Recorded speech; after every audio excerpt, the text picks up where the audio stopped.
یاد رکھیں کہ نسبت رسولی نام ہے دل اور روح کے ایمان لے آنے کا، اور یہ محرم الحرام کا مہینہ ہے۔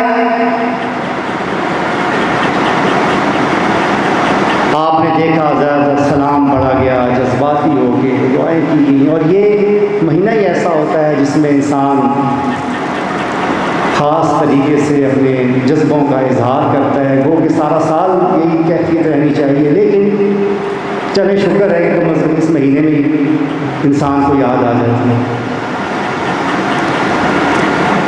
حاضرین محترم، نسبت رسولی کو سمجھنے کے لیے اس سے بہتر اور کوئی مثال نہیں۔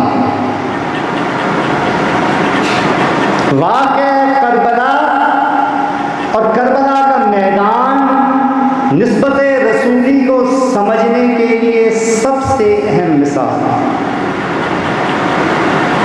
کیونکہ اس نے لائن کھینچ دی تھی، تفریق کر دی تھی دو گروہوں میں۔ ایک طرف وہ لوگ کھڑے تھے جن کے سینے نسبت رسولی سے سرشار تھے،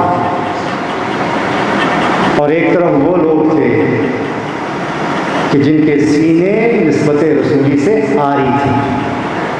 حالانکہ کلمہ دونوں پڑھتے تھے، نمازیں دونوں پڑھتے تھے،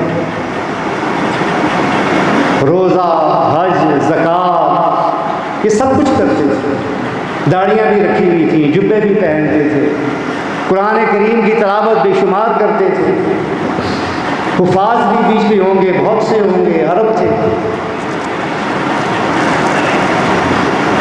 لیکن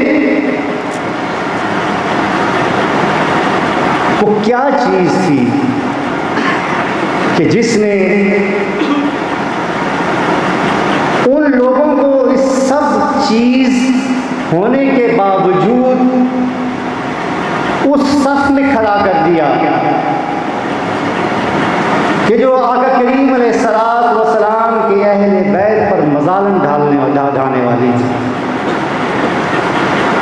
کیوں؟ اسی لیے کہ ان کے سینوں میں نسبت رسولی نہیں تھی، محبت نہیں تھا، عشق نہیں تھی، وابستگی نہیں تھی، جذبوں سے ان کا ایمان عاری تھا۔ اسی لیے ان کی آنکھوں پر دنیا کی لالچ کی پٹی بندھ گئی، مجبوریاں نظر آنے لگیں، ڈیوٹیاں نظر آنے لگیں، تکلیفیں نظر آنے لگیں، خوف سامنے آ گیا یزید کا، وہ خوف کا بھوت اتنا سر پہ سوار ہو گیا، دولت کی لالچ اتنی دل میں بھر گئی کہ وہ اسی شخصیت کے خلاف سفارہ ہو گئے جس کے نانا کا کلمہ پڑھتے تھے۔ حاضرین محترم، میرے لیے تو اتنا ہی کافی ہے، اور ہر نسبت رسولی والے کے لیے صرف ایک حدیث کافی ہے۔ یوں تو حدیثیں بے شمار ہیں امام عالی مقام کے متعلق، ان کی عظمتوں کے متعلق۔ حسین منی وانا من الحسین، یہ بس کرتی ہے